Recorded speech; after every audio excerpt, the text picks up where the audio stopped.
Welcome to రాజనీతి.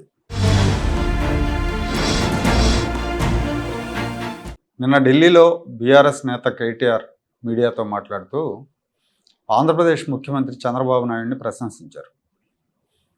El Niño పరిస్థితులను ఎదుర్కోవడంలో ఏపీ ప్రభుత్వం ఒక ప్రణాళిక ప్రకారం పనిచేస్తూ ఉంది. ముఖ్యమంత్రి చంద్రబాబు దూరదృష్టితో వ్యవహరిస్తున్నారని కేటీఆర్ చెప్పారు. పట్టిసీమ ఎత్తిపోతల పంపులను ఆన్ చేసి కృష్ణా డెల్టాకు గోదావరి నీరు అందిస్తున్నారు.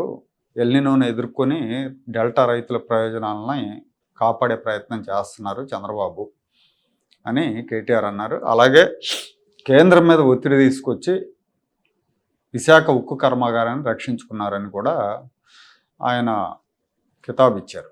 కేటీఆర్ పట్టిసీమ విషయంలో చంద్రబాబును ప్రశంసిస్తూ ఉంటే అదే పార్టీకి చెందిన హరీష్ రావు చంద్రబాబు గురుదక్షిణగా రేవంత్ రెడ్డి గోదావరి నీళ్లు ఆంధ్రప్రదేశ్కు వదిలేశాడు అని విమర్శలు చేస్తూ ఉన్నారు.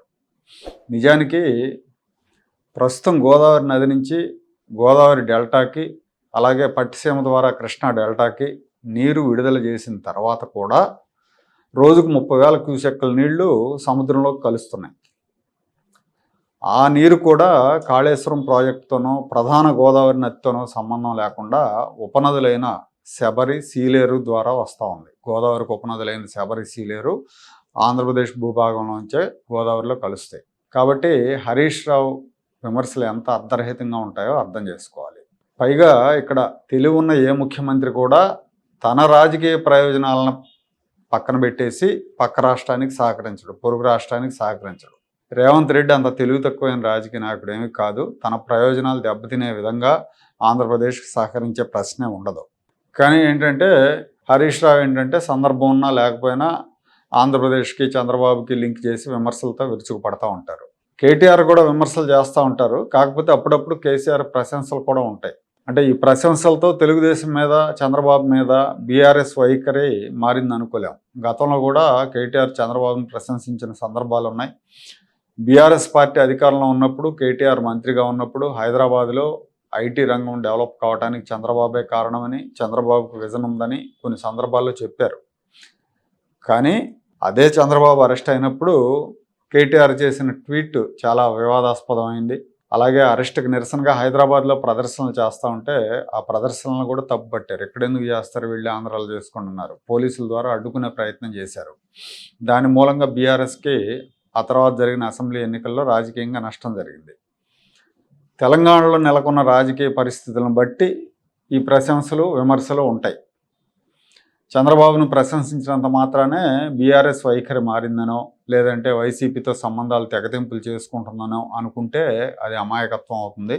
వైసీపీ బీఆర్ఎస్ మధ్య ఫెవికాల్ బంధం ఉంది. 2023 డిసెంబర్లో తెలంగాణలో అసెంబ్లీ ఎన్నికలు జరుగుతున్నప్పుడు ప్రాంతీయ సెంటిమెంట్ రగిలించి బీఆర్ఎస్కి లాభం చేసేందుకు జగన్మోహన్ రెడ్డి కారణం లేకుండా అడ్డగోలుగా ఆంధ్రప్రదేశ్ పోలీసుల్ని నాగార్జునసాగర్ డ్యామ్ మీదకి పంపించి ఉద్రిక్తతలు సృష్టించారు.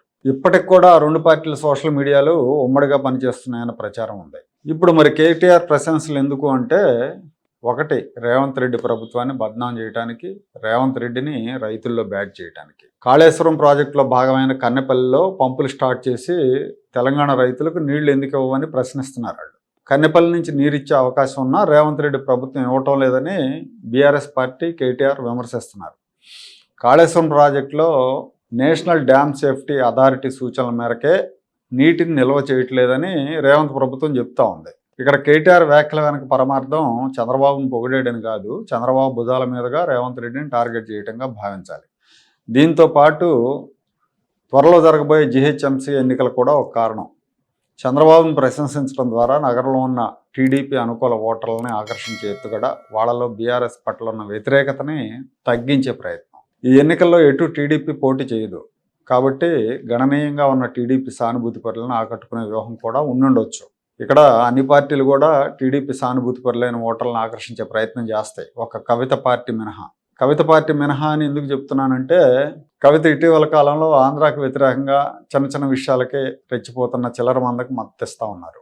ఆంధ్రాకు వ్యతిరేకంగా విమర్శలు చేస్తూ ఉన్నారు. కాబట్టి ఆవిడకి పెద్దగా ఆ ఓటర్ల మీద ఆశ లేదనుకోవాలి. మిగతా పార్టీలన్నీ కూడా అదే ప్రయత్నంలో ఉంటాయి. ముఖ్యమంత్రి రేవంత్ రెడ్డి గారు ఎన్టీఆర్ విగ్రహ ప్రతిష్ఠ చేసిన అమీర్పేటలో, లేదా ప్రధానమంత్రి నరేంద్ర మోడీ గారు హైదరాబాద్లో చంద్రబాబు నాయుడిని, పవన్ కళ్యాణ్ని వాళ్ళ ఇంటికి వెళ్ళి కలిసి గంటల కొద్దీ మాట్లాడినా దీని వెనక తెలంగాణలో ఆంధ్ర ఓటర్లను ఆకట్టుకునే వ్యూహం ఖచ్చితంగా ఉంటుంది.